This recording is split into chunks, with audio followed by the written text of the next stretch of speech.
Harris selects Minnesota Gov. Tim Walz to be VP running mate, sources say.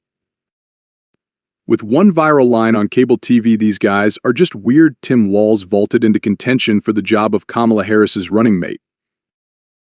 The 60-year-old brings with him a folksy, plain-spoken and sharp-tongued approach to taking on the Republican opposition. He also comes with a compelling resume: a public school teacher, football coach, and National Guardsman before he entered politics.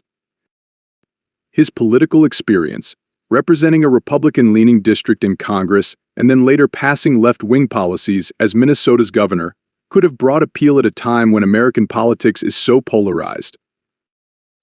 A native of rural Nebraska, Mr. Walz farmed and hunted in his summer times and enlisted in the Army National Guard at 17. He would serve in the volunteer force for 24 years. His father, a public school administrator, encouraged him to join the military before he died from lung cancer when Mr. Walz was 19. The Minnesota governor has spoken of how Social Security survivor benefits sustained his mother and how the GI Bill paid for his college education. Armed with teaching degrees, Mr. Walz took on a one-year teaching post in China around the time of the Tiananmen Square massacre. He later honeymooned in the country with wife Gwen Whipple and also organized summer educational trips to China for U.S. students.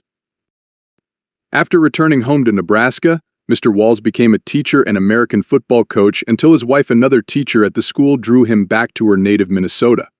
They now have 2 children. As a coach at Mankato West High School, Mr. Walz helped build up an American football program that led the school to its first state championship.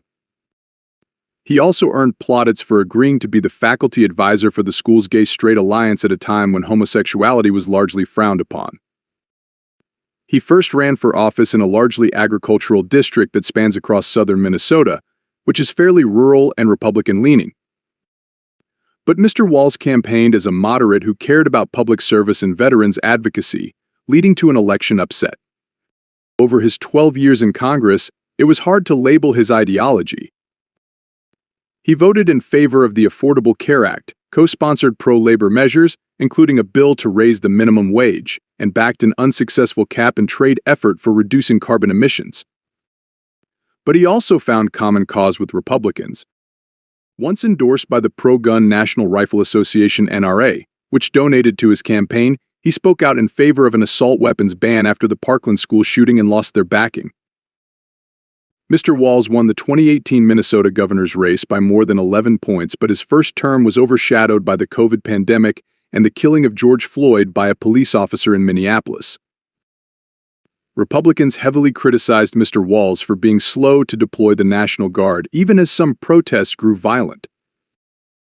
But the governor won re-election, and his second term has overseen a busy period with Democrats controlling the state legislature by a single seat.